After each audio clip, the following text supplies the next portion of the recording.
Welcome to Digital Marketing for Contractors, a podcast for home improvement contractors to help you crush your lead goals and take your business to the next level. Join us each episode as we give you powerful insights and practical tips on the best digital marketing strategies to help you grow your home improvement business. Let's get started. Hello, and welcome to Digital Marketing for Contractors, hosted by Fat Cat Strategies. We are a full-service digital marketing agency based in Raleigh, North Carolina. We specialize in driving leads, sales, and growth for home improvement contractors through digital marketing. My name is Janet, and I am the founder and managing partner, and today I'm so happy to welcome back Caitlyn Noble. Why are we welcoming her back? What's up? Because she is a new mother. Yes. Tell us your baby's name. So, hey, I'm Caitlyn. Thank you guys for listening. And I am the head of client services. I'll talk about my baby in just 1 second. Okay. I am a new mother, and his name is John Wheeler, and he is 4 months old today and just the light of our lives. So Caitlyn took a little while off. Yes. She's back in the office. Everyone is overjoyed to have her back in the office, and she's also back on the podcast. Yeah, so happy to be back. Thank you. We have so many good topics ahead to coach you guys through. So today, what I'm going to talk to Caitlyn about, and you listeners are going to learn about, is something called Google Trends. So what is Google Trends? This is an awesome tool. It is an awesome tool. For all the nerds out there, it's a lot of fun. And it's free. It is totally free. Yes. All free, Free free. So Google Trends, what is it? Google Trends is a free tool that you can access by simply going to Google Trends or search the word Google Trends. Could you search on Google for Google Trends? You could search on Google for the word Google Trends, and you're going to land at an interface. And what that interface is going to do is it's going to allow you to put in different search terms and different parameters and see patterns over time of how many people search on those terms. And that's something that we call search volume. So, for example, I'm just going to make something up. Best way to hang Christmas lights. Oh, yeah. I'm going to guess nobody searches for that in July. That's smart. But I bet you the search volume spikes up End of November. Probably right after Halloween. My neighborhood has gone nuts. They're already putting like some decorations up.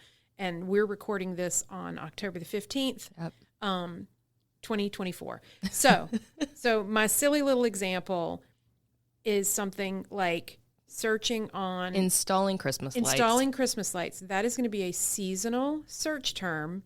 I've actually never looked at this on Google Trends, but if you looked it up, I bet you'd see a pretty little line graph with a bump around the holidays, November and December, and then it's probably going to fall off a cliff in January because nobody's interested in installing Christmas lights.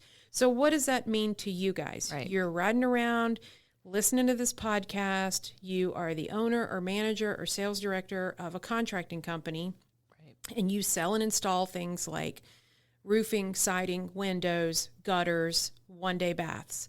You can use this tool, Google Trends, to look at longer periods of time and see the actual search volume, both nationwide, and you can narrow it down to a state to see like seasonality. Caitlyn, I know that your clients talk to you a lot about seasonality. Oh my gosh, yes. It's so important let me back up. I know y'all know when windows are going to sell better. I know you know when siding is going to sell better. But I think where you can use this information and like step back is not only to think about hiring, but also like how are you going to plan ahead? So if you know that you're going to have a big spring all about siding, how are you talking to your marketing team, your marketing agency about making sure you're going to rank and show up when people start typing in Google and searching on siding replacement? Exactly. So that's something I'm constantly talking to clients about is just seasonality and being aware of when you need to have content ready to go with plenty of time for Google to pick that up.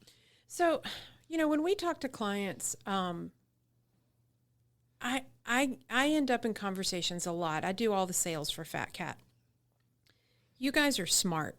you listeners, you are running sophisticated businesses, but I think sometimes you get tangled up and tripped up in the technical details of search engine marketing. So I'm going to translate it to something offline. Let's say you're running a restaurant and you know that Sunday brunch, you have a huge rush. So you plan for it. You plan in all kinds of ways. You order enough material, you ordered enough food, you staff the kitchen, you staff the front of the house, you staff the back of the house because there is that rush. Search volume is the same thing. It's a rush of people searching on specific terms at specific times. So, Caitlyn, you were talking about planning. If you're looking at planning and you're looking at how you spend your marketing dollars and where you put your energy, if you're putting your effort and energy towards search terms that have a really low seasonal search volume during a particular month, just adjust your expectations about what you're going to get. I agree. I like that. And I think what's a good place to, talk to your agency or your marketing team is, hey, we may need some windows. We may need window leads, but you just have to think through, is there a way we can go after a product that we also sell that is getting a lot more searches? And this is a great tool to reference. So, I kind of am talking in circles a little bit, but I just wanted to be clear, it's a tool with historical trending data that helps you and should help your team have a realistic picture of knowing when you should start to go after. Which campaigns to target during which seasons. Yeah, exactly. So first one back, I'm a little rusty. I'm picking back up on it, but hang with me. You're doing great. You're doing great. No. I want to speak, though, to that. Real quick, Janet just mentioned that it's the middle of October, and I think a really good example is there was a horrible hurricane that went through the western part of our state, and I guarantee if you were to look in North Carolina on search trends, you would see roof replacement, roof repair as something that spiked. And that would not be maybe a normal spike during this part of the time of the year. But that's also another thing to just keep in mind is there's just going to be. That is an excellent point. And, when we were talking about recording this episode and sort of reviewing, our notes and thoughts on it, one of the things that we talked about is how in digital marketing, you need to look at a big enough window of time to see trends. Yes. And so we have some reports internally where we look at the last 5 years of search data. So your example is fantastic. Yeah. Roofing. I just happened to do this last week for a client. Yeah. Looked at 5 years of data. So we're sitting in 2024. That's going to go all the way back to 2019. That's going to give us a period of time that includes the pandemic lockdown. Yeah. Now that was an anomaly that you could say those aren't quote unquote normal years for people's buying patterns, their search patterns, how they use the internet. But if you look at a 5-year window, that includes going all the way back to 2019. So I just did this for roof installation and roof repair. I think were the two keywords. And what we see year over year, 5 years of data, the search volume, that means the number of people searching on those two terms, roof repair and roof installation. Starting in January, it's pretty low. It starts to pick up and gain steam in the spring. There's a little peak in May, then a little dip in June, then the highest peak in July and August. It starts to taper in September and then goes way down in October and November. So for whatever reason, people who use the internet just don't search on roof repair and roof replacement in November and December as much as they do in July and August. So to your point about the big hurricane that we just had, Hurricane Helene came up through the Gulf of Mexico, hit Florida, Georgia, South Carolina, North Carolina, went all the way up to Virginia. Terrible, horrific, catastrophic destruction. If we set aside that horrible event for a second and only look at it from a digital perspective, at some point Google Trends might pick up on search volume spiking as a result of that event, but that is like an anomaly. It's not a normal part of the pattern. And what we are saying to you, the listener, Yes. is to look at a large enough window of data that when you are meeting with your agency or your internal team, you are allocating resources and adjusting your strategy based on the seasons. Mm-hmm. I think so. A lot of that's planning, like you said. I think a point that we haven't made yet is, we're talking SEO and so forth. What about ad spend and how you need to use this data? You're like, okay, I've got this PPC budget. I need to make sure I'm spending it in the best way possible. Google Trends is the perfect place to reference and almost, I was going to say secure, but like confirm that if you want to spend a certain amount of money in this month because roofing's going to be at its peak, go ahead and put that money aside and know that you're going to probably get your most bang for your buck for that. And you're not going to just be spending money to spend money, even though nobody's going to be searching on a certain service at a certain time. Yeah. So if you were to chart, I guess what I'm hearing you say is if the people listening were imagining like charting and budgeting and then making a graph of it, your spending for PPC targeted to those search terms could kind of follow the same trend lines as these Google Trend reports. Yes, absolutely. So if you like, let's stick with roofing. Let's say July and August have the highest search volume for roofing. Right.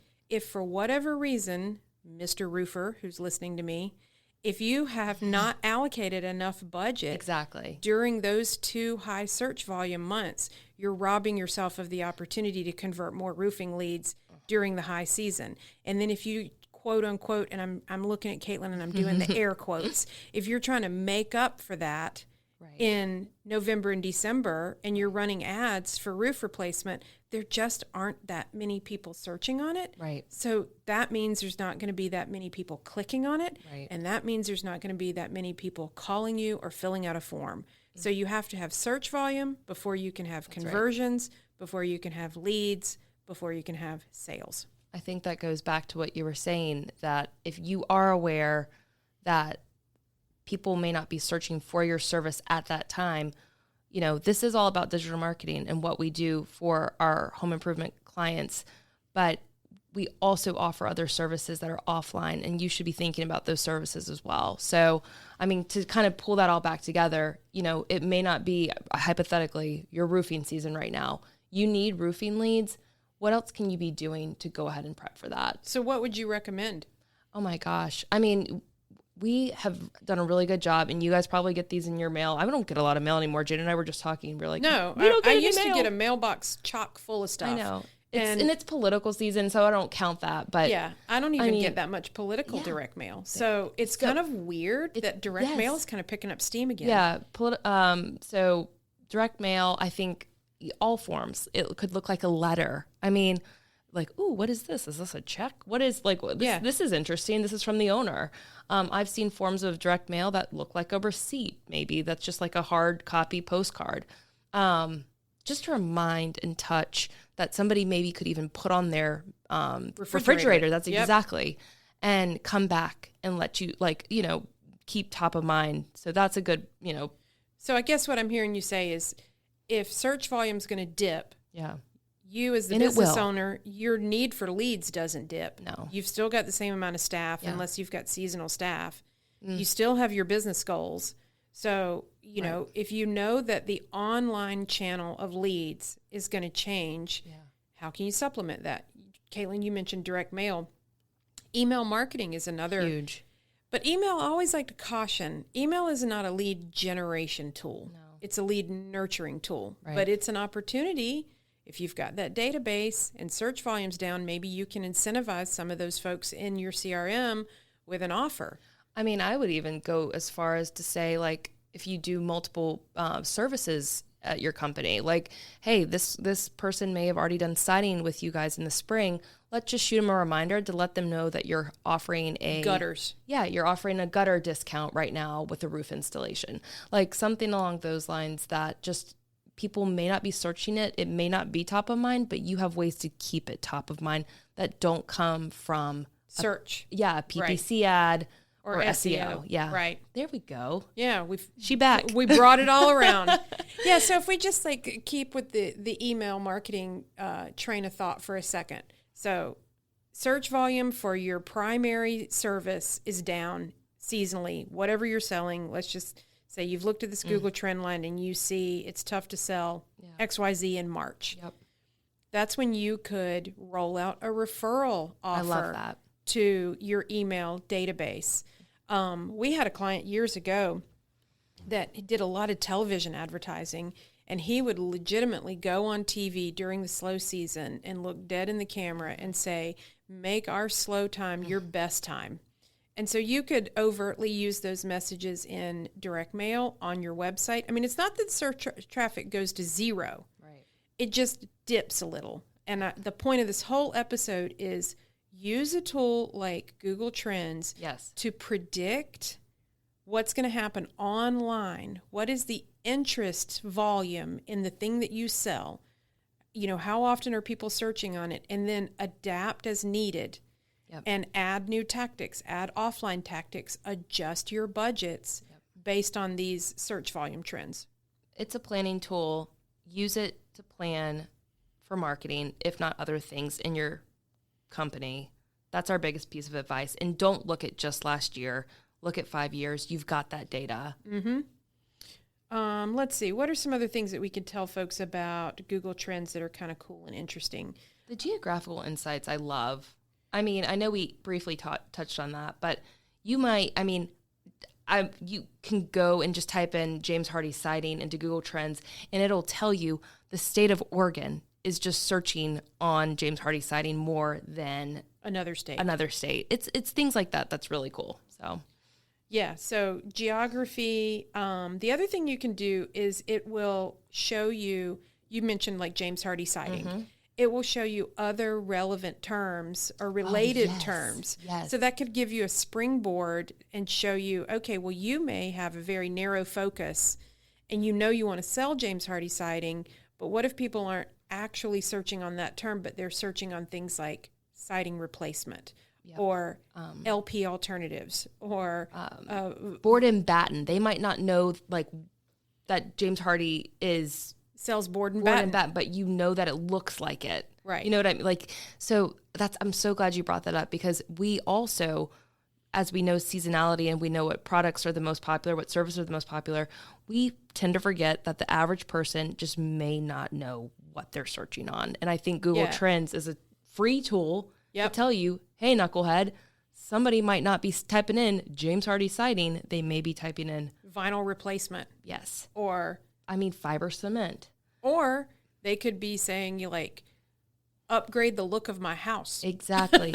And Google Trends will show you. Yeah, I love it. So I guess another part of this whole thought with using Google Trends is to play with the tool and challenge yourself. Are you using phrases and industry terminology that homeowners don't use? Because if you're pushing your marketing company to optimize for a specific technical term, but ain't nobody ever searching on it, you're not going to win. No. This is, we've got our computers open and we're talking, like looking, to make sure we're following an outline. And it's just amazing. I mean, you can type in and you're looking at interest over time on just siding replacement and where it peaks and where it falls. Wyoming, for some reason, really popular for siding replacement. I'm looking at Jana like, do they manufacture siding? You're looking at me. I don't live in Wyoming. I'm in North Carolina. And my house is brick. The only thing I know about Wyoming is it's near Yellowstone. Free tool. It's really, y'all are busy. We know you're busy, but it is a free, fun tool. I would check it out. I challenge you this Sunday when you're drinking coffee and you're sitting at home on your couch, before you get into anything else, just open up your laptop, go to Google Trends, and play with the tool. Yeah. It's fun. Or on your phone. Or your tablet. And let us know. Yeah. And if you have any questions, if you want another opinion on what's going on with your digital marketing, and you want to talk to a talented group of skilled people That would be us. Call Fat Cat. We'd love to talk to you about your digital marketing, and we love talking to home improvement contractors about generating qualified leads. Give us a call or visit us online at fatcatstrategies.com, and we hope you join us for another episode of Digital Marketing for Contractors. Thanks so much. Thanks, y'all. Digital Marketing for Contractors is created by Fat Cat Strategies. For more information, visit fatcatstrategies.com.